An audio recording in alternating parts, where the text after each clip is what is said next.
नमस्कार दोस्तों, मेरे यूट्यूब चैनल पे आपका स्वागत है।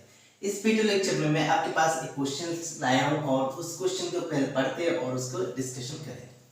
ए ball strikes a rough plane, ये आपका प्लेन है और ये रफ प्लेन है, यानी कि आपको फ्रिक्शन फोर्स देखने को मिलेगा। अगर इस सरफेस के अलॉन्ग स्लाइड होता है कोई ऑब्जेक्ट तो आपको फ्रिक्शन फोर्स देखने को मिलेगा। A ball strikes a rough plane with velocity v. Velocity क्या होगी? v. And rebounds with velocity v by 2.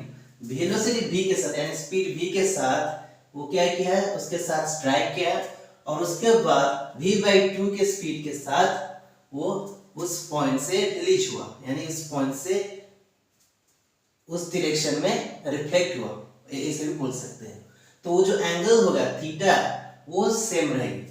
Normal के साथ इनिशियल वेलोसिटी का जो एंगल है थीटा रहेगा, बिफोर कॉलिजन और आफ्टर कॉलिजन भी वही थीटा रहेगा। ओके, यानी जो एंगल ऑफ इंसिडेंस है वो एंगल ऑफ रिफ्लेक्शन के साथ क्या रहेगी? सेम रहेगी। अभी पूछा है तो मुझे बताइए तो कोफिशिएंट ऑफ रेस्टिट्यूशन क्या होगी? कोफिशिएंट ऑफ रेस्टिट्यूशन क्या होगी?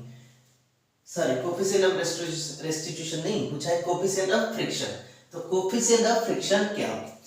इस सरफेस में अगर आपका फ्रिक्शन होता है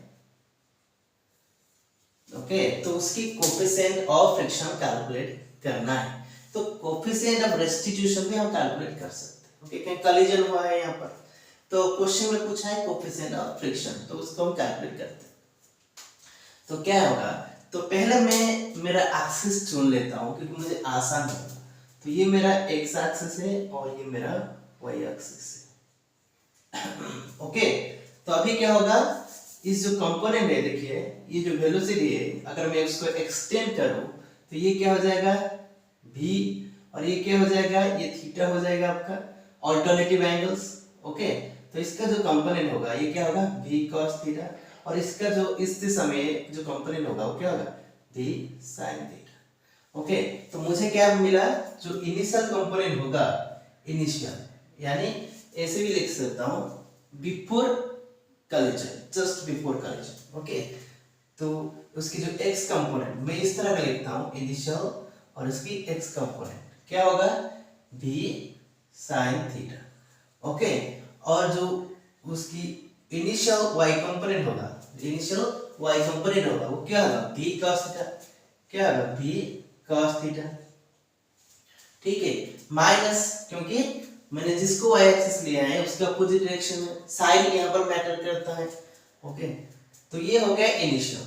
देखिए जो फाइनली क्या होगा? v/2 के स्पीड के साथ वो रिफ्लेक्टेड होगा, तो उसकी जो कंपोनेंट होगी ये थीटा है, तो इसकी जो कंपोनेंट होगी अगर मैं यहाँ पर पिक्चर ड्रा करूँ, ओके, तो v/2 है और ये थीटा है, तो उसकी कंपोनेंट क्या होगी? v/2 cos थीटा, और ये क्या होगी? v/2 sin थीटा होगी। ठीक है, तो जो v/2 cos थीटा कंपोनेंट है तो ये क्या होगा? उसकी आफ्टर कॉलिजन यानी कि फाइनल में लिख लेता हूं। ओके, जो फाइनल होगा x कंपोनेंट क्या होगी? v/2 sin theta, v/2 sin theta, और जो इनिशियल यानी कि जो y कंपोनेंट होगी फाइनल की, y कंपोनेंट यानी कि इस दिशा में वो क्या होगी? v/2 cos theta, v/2 cos theta होगी। तो ये सारे मैंने लिख दिया। तो अभी मुझे करना क्या है? मैं कैसे कोफिशिएंट ऑफ फ्रिक्शन को कैलकुलेट करूंगा? तो ठीक है, चलते हैं। ये तो हमारा जो इंफॉर्मेशन था उसको हम स्ट्रैटेजिक वे में लिखें।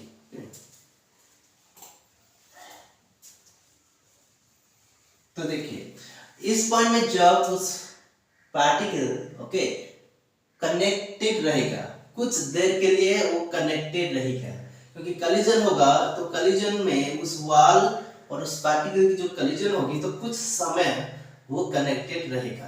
तो सपोज वो डेल टी जो कि बहुत स्मॉल है, जो कि स्मॉल है, small time period, small time period, तो उस दौरान मतलब डेल टी समय में वो ओके जो भी फोर्स उसको मिलेगी, जो भी फोर्स मिलेगी, क्या फोर्स मिलेगी? देखिए जब वो कोलाइड होगी उस सरफेस के साथ तो उसकी जो इनिशियल वेलोसिटी होगा यानी कि ये वाला, तो उसकी क्या रहेगी? y कंपोनेंट रहेगी, यानी कि इस दिशा में कंपोनेंट रहेगी, और क्या रहेगी एक्स कंपोनेंट, यानी कि इस दिशा में उसकी कंपोनेंट रहेगी। तो वो क्या करेगी, जब कोलाइड होगा तो स्लाइड करने की कोशिश करेगी, क्योंकि उसका स्पीड है इस दिशा में, किस दिशा में, इस दिशा में।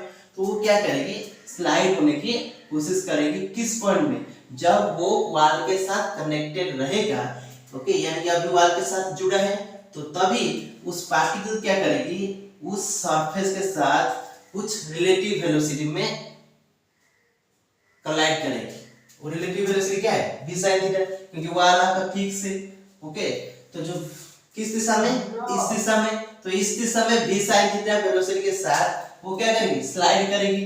जब स्लाइड करेगी v sin थीटा वेलोसिटी के साथ, तो ऑब्वियसली उसको फ्रिक्शन मिलेगा।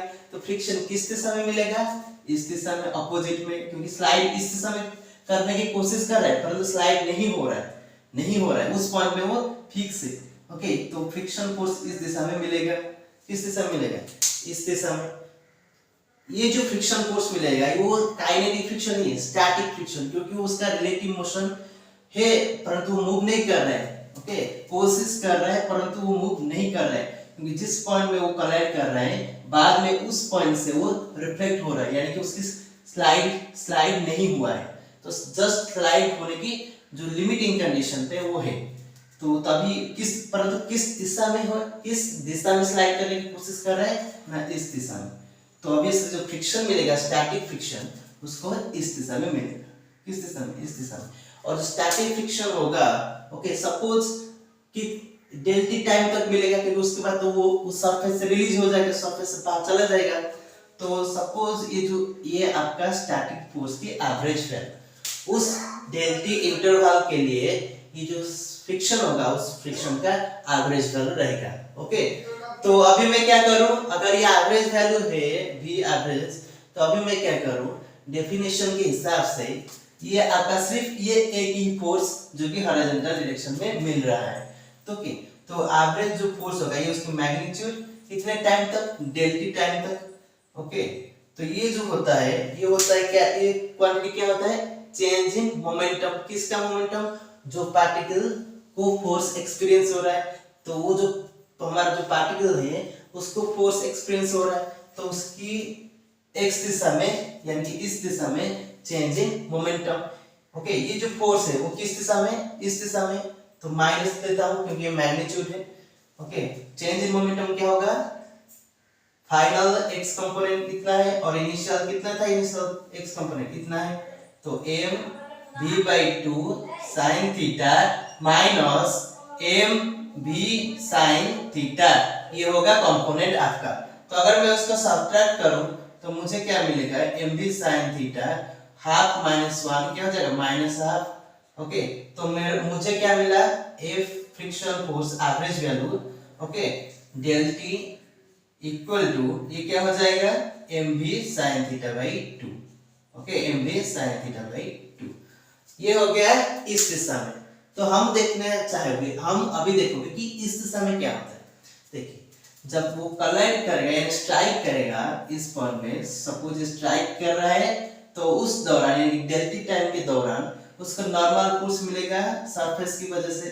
Okay, suppose normal force m और डेल्टी टाइम तक उसकी जो एवरेज वैल्यू रहेगी, क्योंकि हम नहीं, क्योंकि जो नॉर्मल फोर्स है, क्योंकि हमारा कोलिजन होता है तो यूनिफॉर्म नहीं रहेगी, तो हम इसलिए उसकी एवरेज वैल्यू लिखेंगे बाय डेफिनेशन। ओके, तो n एवरेज, तो उसकी जो फोर्स मिलेगी इस दिशा में। और हाँ, ये जो एवरेज होता है, ये जो नॉर्मल फोर्स होता है कोलिजन में, ये बहुत बड़ा होता है एज कंपेयर टू ग्रेविटी। तो उस पार्टिकल को जो भी इस पर में ग्रेविटी एक्सपीरियंस होगी तो बहुत नेग्लिजिबल होगा। तो अगर मैं क्या कंसीडर करूंगा कि जो n एवरेज है वो बहुत बड़ा है ग्रेविटी के कंपैरिजन में, तभी मैं इस ग्रेविटी के इफेक्ट को नेग्लेक्ट करूंगा। तो सिर्फ क्या कंसीडर करूंगा, नॉर्मल फोर्स। तो ये नॉर्मल फोर्स पार्टिकल को इस दिशा में एक्सपीरियंस होगा, तो ये जो नॉर्मल फोर्स है उसके एवरेज वैल्यू और जो टाइम इंटरवल होगा, स्मॉल टाइम इंटरवल, वो डेल्टी, ये जो क्वांटिटी होगा वो क्या होगा, चेंज इन मोमेंटम पार्टिकल की किस दिशा में, y दिशा में। तो ये क्या होगा, ये प्लस, क्योंकि इस दिशा में है, चेंज इन मोमेंटम फाइनल क्या है, इतना है, इनिशियल क्या है, ये है, तो क्या हो जाएगा, m v/2 cos theta minus ये क्या हो जाएगा, माइनस v sin थीटा, यानी कि m minus v sine theta. Okay, ये हो जाएगा। तो अगर मैं इसको लिखूं तो मुझे क्या मिलेगा सर, ये cos थीटा है, ये क्या है cos थीटा, cos थीटा, क्योंकि ये y कंपोनेंट है, दोनों क्या है cos थीटा। तो अभी मुझे क्या मिलेगा, ये प्लस हो जाएगा, यानी कि 3/2 mv cos theta, 3/2 mv cos theta. देखिए दोनों क्वांटिटी। तो अभी मैं क्या करूंगा, इस दौरान जो स्टैटिक फ्रिक्शन होगा वो डिपेंड करेगा कि उसको नॉर्मल फोर्स कितना मिल रहा है। तो हम जानते हैं कि जो फ्रिक्शन होता है स्टैटिक फ्रिक्शन, ओके, वो क्या होता है कोफिशिएंट ऑफ फ्रिक्शन, और ये जो नॉर्मल फोर्स कितना मिल रहा है उस ऑब्जेक्ट को। ओके, तो ऑब्वियसली अगर मैं इस रिलेशन में पुट करूं, यानी कि मैं क्या करूं इस इक्वेशन में, ओके, तो ये जो इक्वेशन है वो क्या होगा, Fs average value del T equal to mu n del T.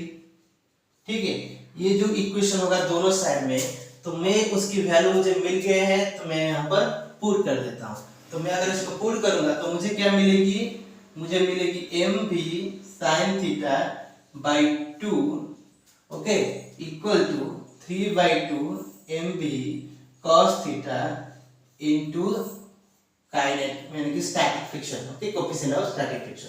तो इससे मुझे क्या मिलेगी, mv/2 कैंसिल हो जाएगा, तो मुझे मिलेगा mu equal to half sir 1/3 tan theta.